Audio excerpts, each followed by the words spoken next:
To be quite honest with you, I don't know what bridge this would be representing. It may not be a real bridge. It may very well be a bridge. I don't know. I just grabbed one off the internet to illustrate this analogy.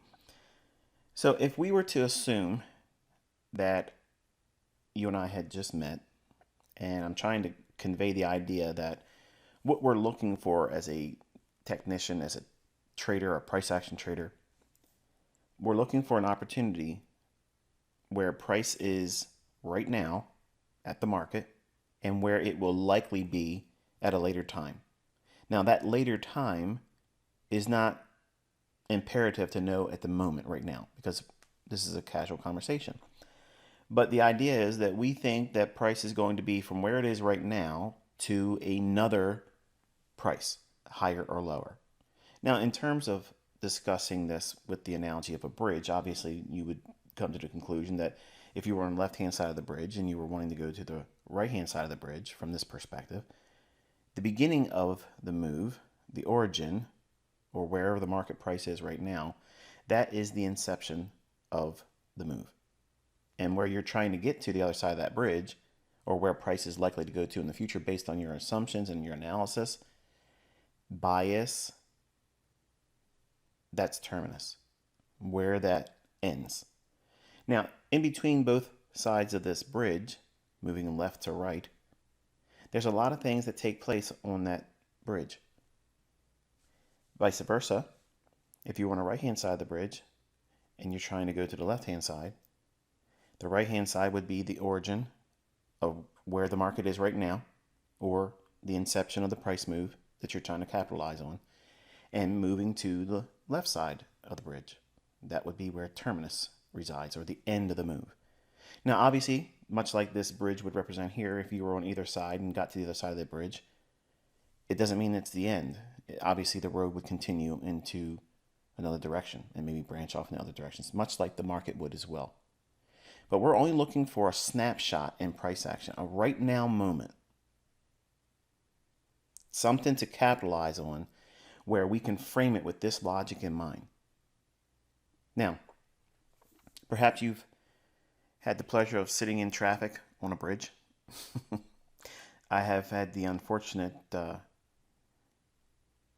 experience of sitting in New York traffic on the George Washington Bridge, on the Verrazano Bridge, and it's a little unnerving, and it was usually when they were doing construction.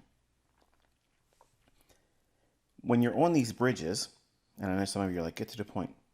If you're that type of student or that kind of viewer, I suggest you don't even follow this channel because I like to go into detail, and they are needed details because the world today is thinking that everything should be done in 144 characters, okay, or in 20 seconds, and you can't learn this in that little bit of time. So do yourself a favor, go watch somebody else that thinks they can condense all this stuff in 5 minutes. You're not going to learn it all there. You'll be back here, but just know that you can't learn it quickly. But if you're on a bridge like this and you're going through a construction zone, there's a lot of activity going on. And you may have to change lanes. You may have to move into one single lane where it would usually be 2 lanes. Those detours, those deviations from what you would expect or what would otherwise be a very smooth transition from one side of the bridge to the next, that's what a reasonable assumption would be. But traffic, much like market volatility, presents its own deviations, detours, and delays. So it's a matter of understanding that where we are on the marketplace relative to the time frame you're looking at, that might be a daily chart. It might be an hourly chart. It might be a 15-minute time frame. It could be a second chart, 15-second, 30-second chart, 1-minute chart. Whatever that time frame is, you're looking for that bridge from where price is right now and where it's likely to go to next. You're not trying to hold on to a 10-year move. You're not investing, okay? I don't teach investing. I think that velocity is the answer, and you can take a small amount of equity and parlay that up with velocity. That means getting in, getting out, getting in, getting out. Now you have higher transaction costs with that, admittedly. I wouldn't argue that. But in the hands of someone that is versed with sound logic and price action concepts that I'm sharing, the potential is there for you to outpace the costs of commissions and fees that would be associated with your trading. Not everyone is going to have that result. There's a lot of growing that has to take place, and I am always doing my utmost to prevent myself from presenting it as a sugar-coated approach to going out and making quote-unquote money. But the skill set of understanding where the price is right now and where it's likely to go to, that framework is how you're designing your understanding that repeats over and over in price charts and studying price. These phenomenon repeat. How many times have you seen a bridge that looks exactly like the last few that you've seen if you were on a road trip?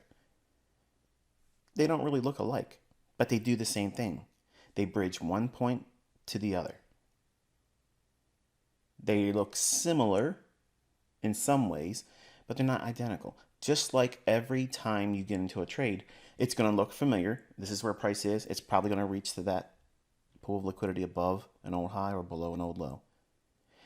So you can envision that idea. That trade idea, you can visualize it by looking at price. You only understand that by going through old price data. So we study price data, we look at charts, and because of history repeating itself and the fractal nature of price action creating these similar patterns that repeat on all time frames, that's the premise that we go into. Old chart data, hindsight moves. So it teaches us what the framework is likely to be after we understand how the trade itself is envisioned. So if we're looking for something that's bullish, we're naturally going to be assuming that the market's going to be moving from where the market is right now at market price to a higher level or a higher price. The idea of being able to see or envision the trade setup is going to be hinging directly on how much time you go into old price moves and study them in detail. Not just casually looking, oh, it moved this much money or this many pips or this many points or handles in the index futures market. You want to know all the details. What day it took place, what time of day, what month, how many points did it move, how much drawdown did it have, and what's the characteristics of that type of move, and was there a high impact or medium impact news driver that come out around or just after or before that move began and where it ended. So that data that you're collecting that provides you a foundation, a pseudo experience. You didn't take those trades, you can't go back in time, but it allows us to digest that material and place it in our understanding so that way we can start watching price right now going forward with a forward testing.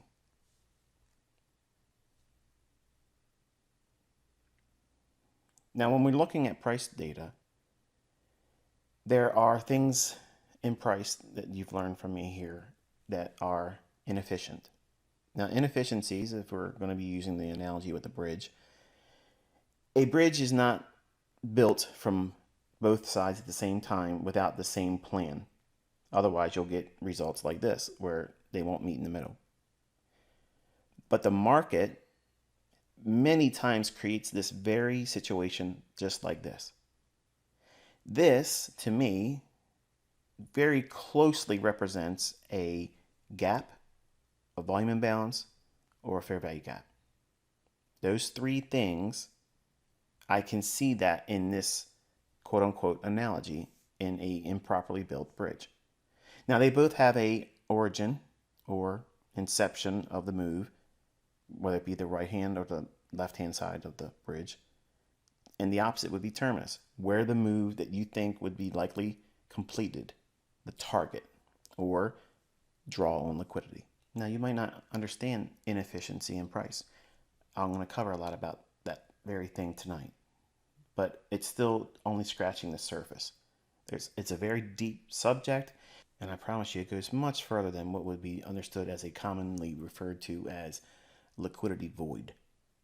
Okay, that's tossed around rather loosely without really understanding deeply what it is that entails.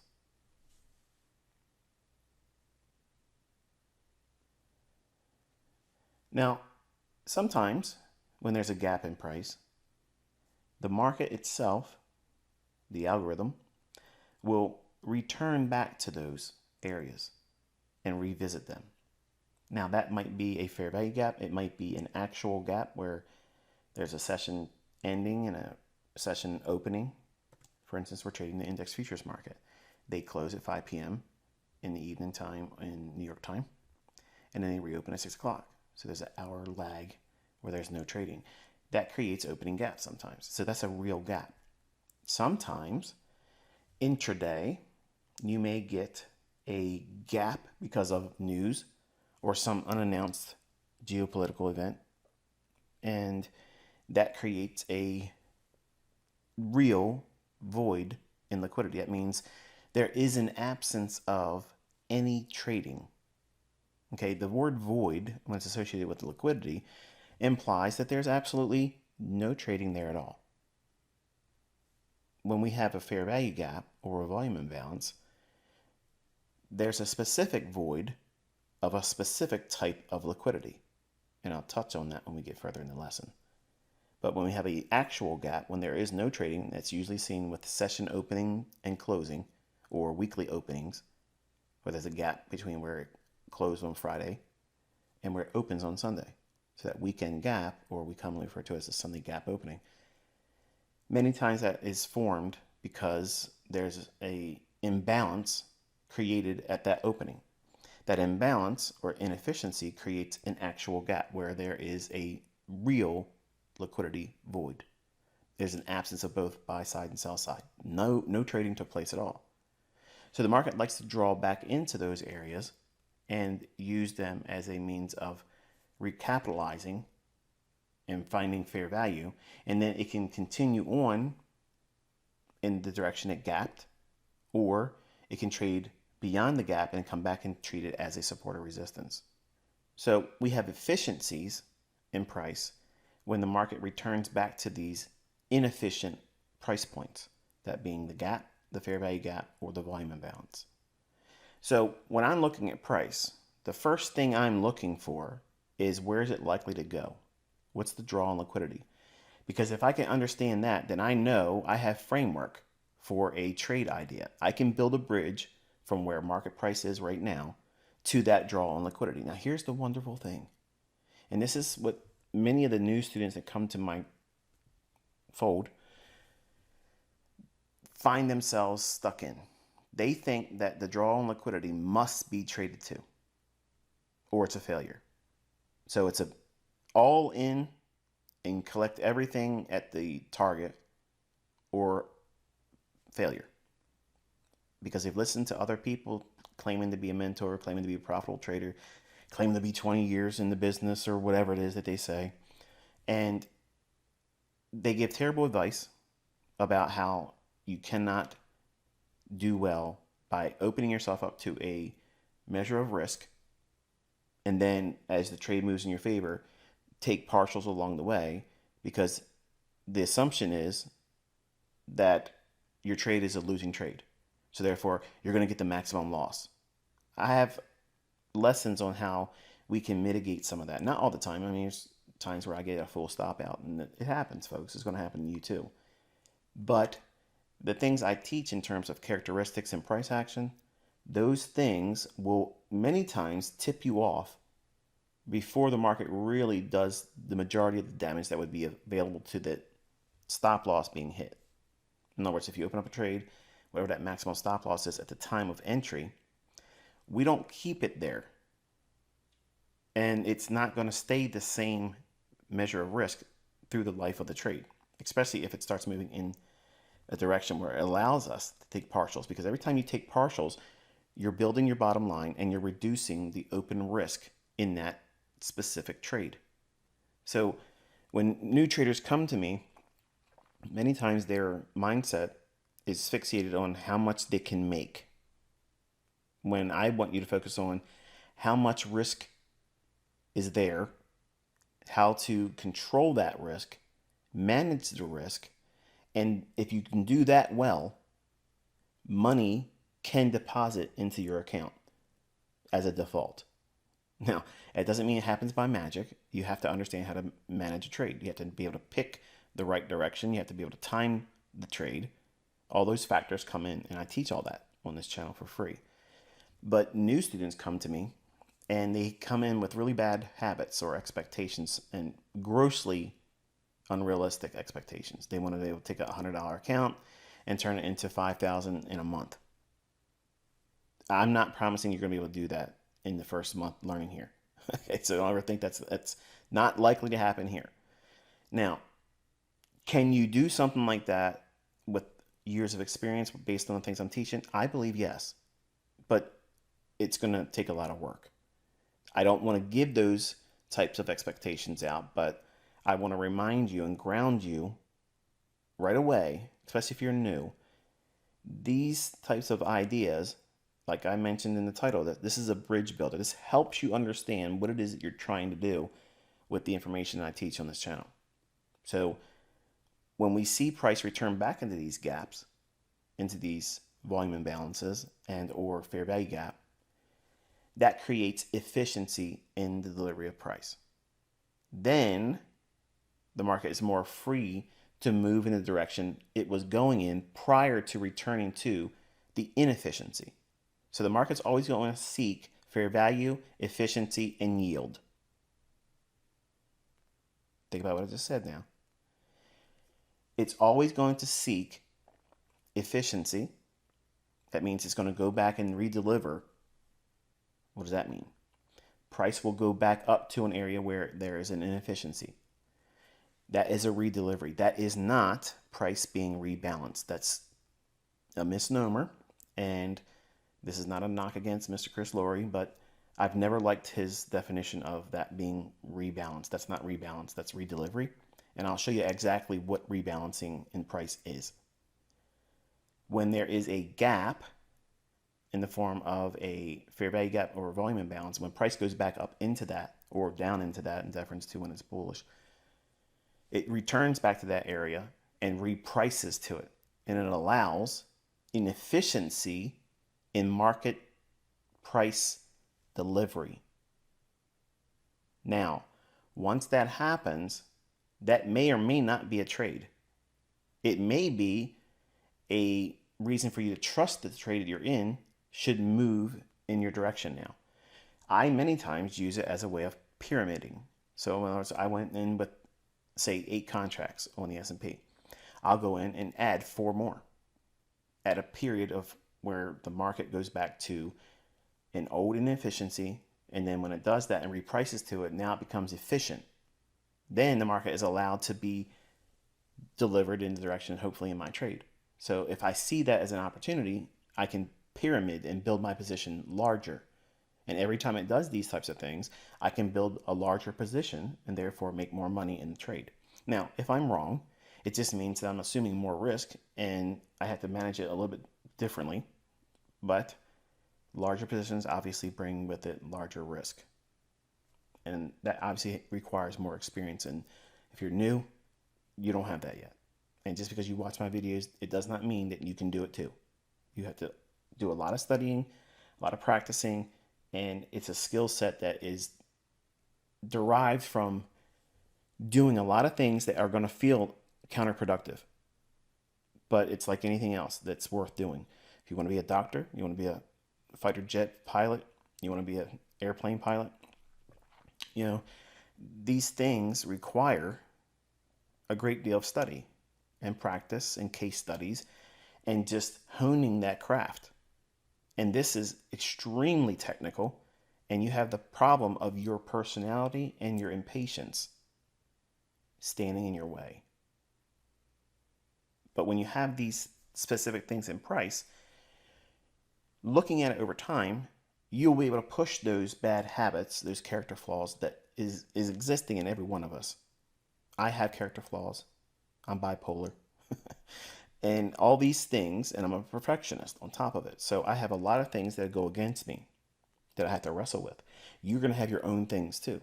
And you don't many times know what they are until you start trading and until you observe and journal what it is that you're feeling emotionally, psychologically. What were you stressing about? What did you feel overconfident about when you went into the trade? What did you see? And the reactions after the trade either comes to fruition in a profit or stop out. You have to record all those things, and you have to do it for as long as you're a trader. I still do those things, and I'm about to be in the business 30 years, and I still do this. It keeps you dialed in. It keeps you focusing on the right things and not deviating from the things that you've grown to understand and trust as a technical trader. All right, so with all the boring preamble out of the way, I know some of you will just scroll through the video until you see a chart, and then that's where you'll stop. But you won't learn what it is that you should be learning here if you do all that stuff. And that's why I also delete people that make a comment, and I don't really let comments anymore because you can see it's been a sugar fest since I've been doing it. But I don't like when people say, the video begins at this minute mark. You're cheating people from understanding what the premise of the video is. There's a monologue there, yes, but it's to get your expectations in alignment for what it is I'm trying to teach. Here we have the December contract, the S&P, for 2022. And I want you to take a look at price, and I want you to find what you think is the dealing range for this particular time frame. Now, don't be upset if you get it wrong.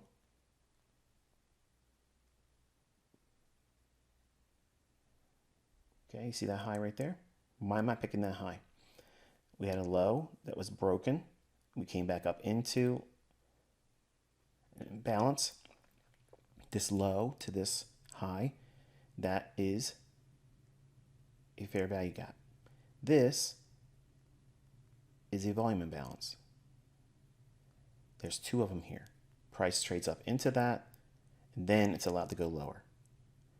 I'm using this candle here because it's the high between this candle's high and this candle's high. So it's a swing high. 3 candles. You don't need 5. If you're waiting for 5 candles, you're going to miss the move. Okay, so we don't use Williams fractals. Swing highs and swing lows are simply just 3 candles.